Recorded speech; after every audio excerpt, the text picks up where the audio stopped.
بسم اللہ الرحمن الرحیم۔ 15 شعبان کی رات میں ہمارے ملکوں میں جو ہمارے عجمی ملک ہیں اس میں وہ کچھ ہو رہا ہے جو نہ میرے نبی نے کیا، نہ صحابہ نے کیا، نہ تابعین نے کیا۔ عجیب و غریب عبادات گھڑ لی ہیں، عجیب و غریب اس کے اعمال بنا لیے ہیں اپنی طرف سے، اور مسجدیں بھری ہوتی ہیں اور روشنیاں لگی ہوتی ہیں اور آتش بازی ہو رہی ہوتی ہے۔ میرے نبی نے اس رات کی فضیلت بتائی، عمل کوئی نہیں بتایا۔ جیسے یہاں کوئی صلاۃ تسبیح کی جماعت کرا رہے ہوتے ہیں، کوئی اجتماعی تہجد پڑھ رہے ہوتے ہیں، کوئی دیگیں چڑھا رہے ہوتے ہیں، کوئی آتش بازی کر رہے ہوتے ہیں، تو وہ اس میں اتنا غلو ہو گیا ہے کہ یہ بھی ٹھیک نہیں۔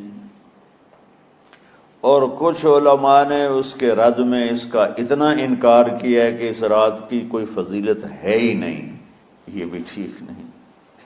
اس بیچ کا راستہ، اس رات کی فضیلت میں جتنی احادیث ہیں وہ ضعیف ہیں، لیکن اتنی کثرت سے ہیں کہ ان سب کا مل کر جمع ہو کر کم از کم وہ حسن لغیر ہی تک تو پہنچ جاتی ہیں۔ اور ابن عثیمین رحمۃ اللہ علیہ نے بھی یہ لکھا ہے کہ زیادہ سے زیادہ ان احادیث کے مجموعے سے، چونکہ اگرچہ ضعیف ہیں لیکن کافی زیادہ ہیں، تو وہ حسن لغیر ہی تک پہنچ جاتی ہیں۔ تو حسن لغیر ہی سے کوئی عمل ثابت نہیں ہوتا، عمل ثابت ہوتا ہے صحیح حدیث کے سے۔ ایک احادیث کی کثرت سے روایات، اور ایک امت کا عمل، کہ امت کا بہت بڑا طبقہ صدیوں سے اس رات کا اہتمام کر رہا ہے۔ لیکن کچھ عرصہ پہلے تک اہتمام تھا دن میں روزہ رکھنا، رات کو کوئی نوافل پڑھ لینا، کوئی دو چار زیادہ پڑھ لینا، لیکن اب یہ ڈھول تماشے جو اب شروع ہوا ہے اس کا تو کوئی وجود ہی کوئی نہیں ہے۔ تو اس رات کو اللہ تعالیٰ نے مبارک بنایا، اور حدیث پاک میں آتا ہے کہ اللہ تعالیٰ اس رات میں ساری دنیا کے لوگوں کی بخشش فرماتا ہے سوائے 5 آدمیوں کے۔ 5 کے سوا سب اہل ایمان کی بخشش ہو جاتی۔ مشرک، المشرک، پہلا مشرک، دوسرا مشاحن، مشاحن کیسے کہتے ہیں؟ دل میں بغض رکھنے والا، کینہ رکھنے والا۔ تیسرا مسبل ازارہ، اپنے پاجامے شلوار چادر کو ٹخنوں سے نیچے تک لے جانے والا، لیکن ایک شرط کے ساتھ کہ وہ تکبر کی وجہ سے ہو، سستی کی وجہ سے ہے، غفلت کی وجہ سے ہے۔ چونکہ جب آپ نے ایک مرتبہ اس کے بارے میں بات کی تو حضرت ابوبکر صدیق نے کہا یا رسول اللہ، میری چادر، عرب چادر باندھتے تھے جیسے ہمارے پنجاب کا لباس چادر تھا، اب وہ کم ہو گئے۔ ہماری تو بزرگ عورتیں بھی اور مرد بھی سب چادر باندھتے تھے، شلوار کا تو کسی کو پتہ ہی نہیں ہوتا تھا ہمارے بچپن میں۔ یہ تو پھر آہستہ آہستہ جب تعلیم آئی تو شلوار دیہاتوں میں بھی اور شہروں میں عام ہو گئی۔ تو اگر وہ اس لیے لٹکا رہا ہے کہ طبیعت میں تکبر ہے، پھر اس وعید کا وہ حقدار ہے۔ اگر ویسے اس کی نیچے جا رہی ہے تو میرا مالک ایسا، وہ تو ہے ہی رحیم و کریم، ہے ہی رحیم و کریم، ہے ہی رحیم و کریم۔ صرف شلوار نیچے لٹکانے سے وہ اتنی شدید سزا دے، اگر اس کے پیچھے تکبر ہے، پھر ہے یہ تکبر نہیں ہے تو انشاءاللہ وہ اس سے محفوظ ہوگا۔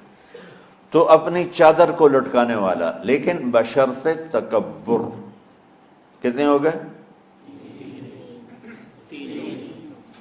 عاق لوالدیہ، ماں باپ کا نافرمان، نافرمان ایسا کہ دکھ دینے والا۔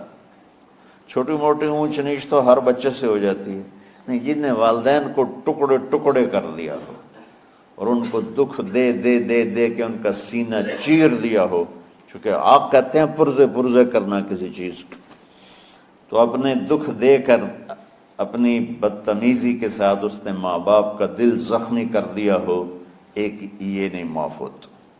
پانچواں، مدمن خمر، مسلسل شراب پینے والا، مستقل جو شراب کا عادی ہو، ان پانچ کو مؤخر کر دیا جاتا ہے۔ معافی نہیں ہونے کا مطلب یہ نہیں کہ اللہ تعالیٰ کبھی معاف نہیں کرے گا، معافی نہ ہونے کا مطلب یہ ہے کہ یہ پانچ ایسے گناہ ہیں کہ اس کی وجہ سے بخشش رک جاتی ہے۔ اگر وہ شرک سے نکل آئے، وہ کینہ سے نکل آئے، وہ تکبر سے نکل آئے، وہ والدین کی نافرمانی سے نکل آئے، شراب چھوڑ دے، تو ان کی بھی بخشش ہو جاتی۔ جب کوئی توبہ کرے گا فوراً بخشش ہو جائے گی۔ نہ 15 شعبان کی ضرورت ہے، نہ لیلۃ القدر کی ضرورت ہے، نہ بیت اللہ جانے کے ساتھ توبہ کی شرط ہے۔ جہاں بھی وہ بیٹھ کے توبہ کرے گا، جس لمحے میں کرے گا، اسی وقت اس کی توبہ قبول ہوگی اور اللہ اس کے پچھلے سارے گناہوں کو معاف فرما دے گا۔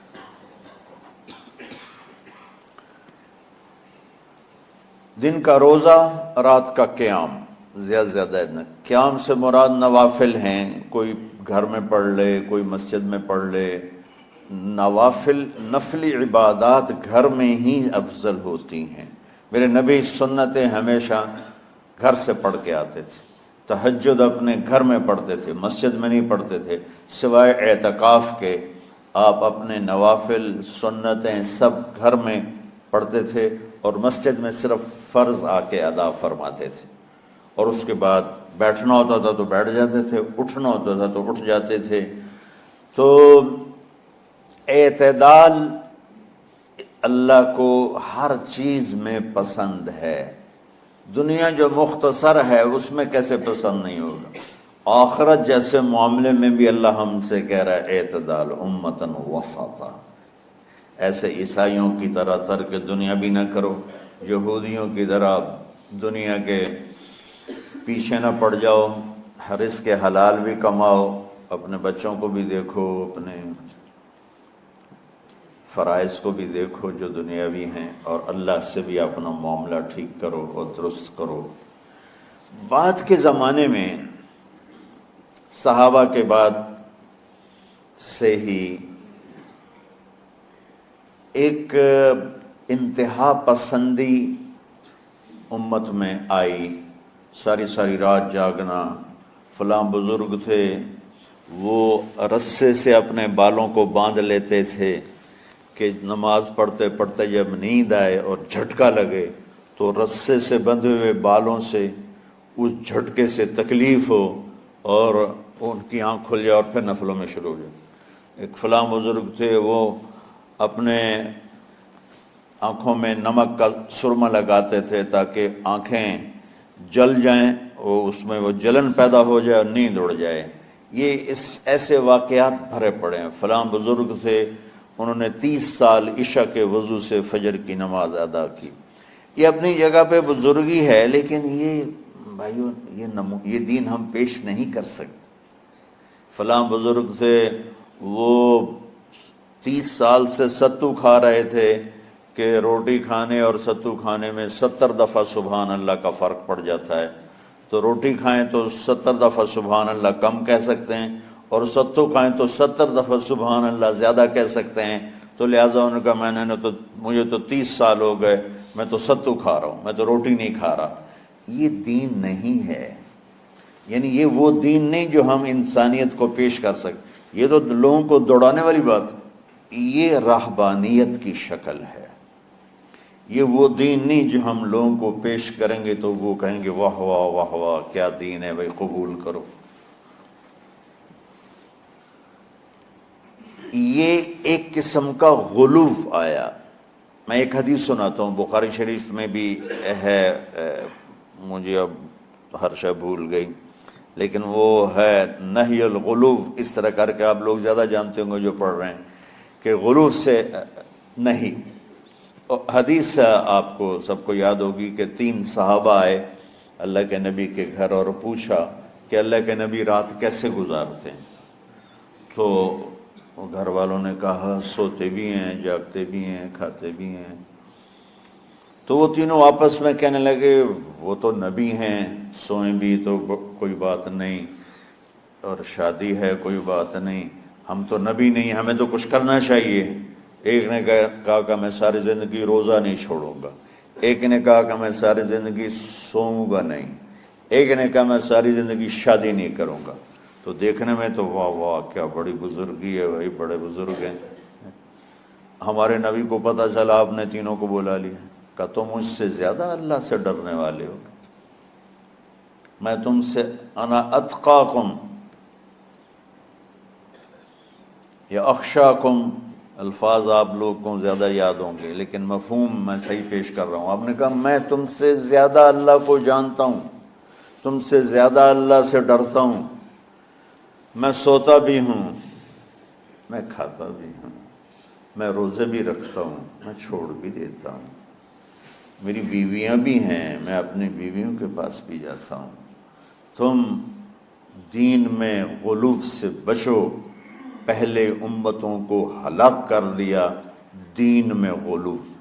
دنیا میں غلو یعنی انتہا پسندی، ایکسٹریمسٹ ہونا، دنیا ہو یا دین ہو دونوں میں اعتدال بچو، اللہ تعالیٰ کو پسند ہے۔